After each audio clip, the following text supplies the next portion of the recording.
بسم اللہ الرحمن الرحیم۔ مجاز افسانی کا انٹروڈکشن ہو گیا، اس کے بعد کنڈیشن مسلمانوں کی کیا تھی وہ بھی ہو گیا۔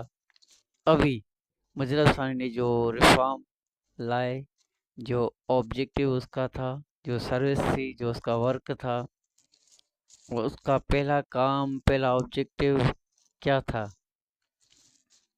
سب سے پہلے ایک بات میں کلیئر کروں، بہت سے اسٹوڈنٹس ہیں جو یہ سمجھتے ہیں کہ کہاں سے پڑھیں، کیسے پڑھیں، اور بہت کنفیوز ہو جاتے ہیں، ٹاپکس ان کو بالکل سمجھ میں نہیں آتے۔ میں آپ کو ایک ٹو دا پوائنٹ سیلیبس میں جو چیزیں ہیں، جتنے ٹاپکس ہیں، وہ فل کور کراتا جا رہا ہوں۔ آپ صرف یاد کریں اردو میں بس، اور کچھ بھی نہیں ہے، انگلش خود بخود آ جائے گی۔ میں نے پہلے بھی کہا ہے کہ انگلش میں تقریباً 20 ٹاپکس ہیں انگلش کے، وہ آپ کو اچھی طریقے سے آنے چاہیے، اور اس میں سے آپ ساری انگلش اسی میں سے ہوتی ہے، اس میں سے ہر سینٹینس، ہر چیز بنتی ہے۔ اب سب سے پہلے میں آپ کو ایک بات کلیئر کرنا چاہتا ہوں، سی ایس ایس مشکل نہیں ہے، آپ کا پلان تیاری کرنے کی اسٹریٹجی غلط ہے۔ 40 ٹاپکس ہے پاکستان افیئرس میں کے، اور اسلامک اسٹڈیز کے 20 ٹاپکس ہیں، اس کو ایک ایک کرتے لکھو اور یاد کرو بس، اور کوئی بھی بات نہیں ہے، یاد کرتے جاؤ، پڑھو۔ پہلا آبجیکٹیو مجاز افسانی کا یہ تھا کہ کنڈیشن میں آپ کو پتہ چل گیا ہوگا اس وقت مغلوں کا اور کیا کیا مسئلے تھے سب کنٹیننٹ میں مسلمانوں کے ساتھ، وہ کنڈیشن آف مسلمانوں کی situation at day time at مجاز افسانی اس ٹائم، مجاز افسانی کے دور میں سب کنٹیننٹ میں مسلمانوں کی کیا کنڈیشن تھی، جس کی وجہ سے مجاز افسانی آئے، اور وہ کنڈیشن میں نے بتا لی ہے۔ اب کنڈیشن کے بعد اب بتاؤں گا آبجیکٹیو پہلا آبجیکٹیو یہ تھا مجاز افسانی کا کہ اس کا نام شیخ احمد سرہندی بھی ہے۔ فرسٹ آبجیکٹیو یہ تھا کہ پولیٹیکل، آپ کہہ لیں پولیٹیکل آبجیکٹیو، اس وقت کا جو مغلوں کا جو پولیٹیکل سسٹم تھا، اس پولیٹیکل سسٹم کو بہتر کرنا تھا۔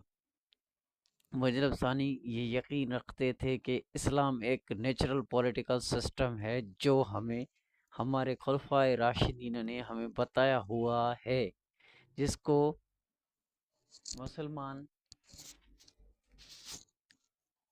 مسلمان فالو کر کے اپنے پولیٹیکل سسٹم کو ٹھیک کر سکتے ہیں، پولیٹیکل سسٹم کو مضبوط کر سکتے ہیں، بہتر کر سکتے ہیں۔ یہ ہر دور میں لاگو ہوتا ہے۔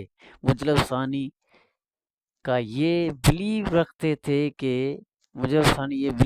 تھے کہ اگر مسلمان عروج پہ آنا چاہتے ہیں تو وہ تبھی پاسبل ہے جب پولیٹیکل سسٹم کو بہتر کیا جائے گا، کیونکہ جہاں پہ رولز لا ہی اینٹی اسلامک ہوں گے تو وہاں پہ اسلامک پریکٹسز کو فالو کرنا بہت ہی مشکل ہو جاتا ہے۔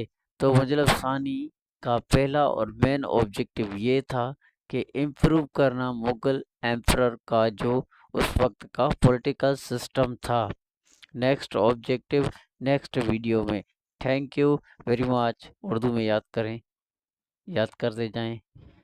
یہ سی ایس ایس کا پاکستان افیئر کا جو سلیبس ہے نا، یہاں سے سی ایس ایس میں کوشچن آتے ہیں، اور ریفارم موومنٹ سے شروع ہوتے ہیں، اس کے بعد پاکستان کے نیچے جو مطلب کہ 1857 کی جو وار آف انڈیپینڈنس ہے نا، اس سے نیچے جو بھی ہے نا، وہ ٹاپکس آپ کو اسی طرح سے یاد کرنے پڑنے۔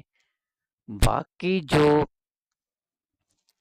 اس کے اوپر 712 سے وہ سارا مغلوں کا دور، دہلی سلطنت، یہ سب کچھ ایم سی کیو تقریباً وہاں سے آتے ہیں۔ ڈیٹیل میں آپ کو یہاں سے پڑھنا ہے۔ مجاز افسانی کے دور میں ڈیکلائن جب ہوا تھا مغلوں کا، مجاز افسانی کا یہ آبجیکٹیو تھا، اس آبجیکٹیو کو یاد کریں۔ دوسرا آبجیکٹیو کل نیکسٹ ویڈیو میں انشاءاللہ۔ خدا حافظ. Thank you.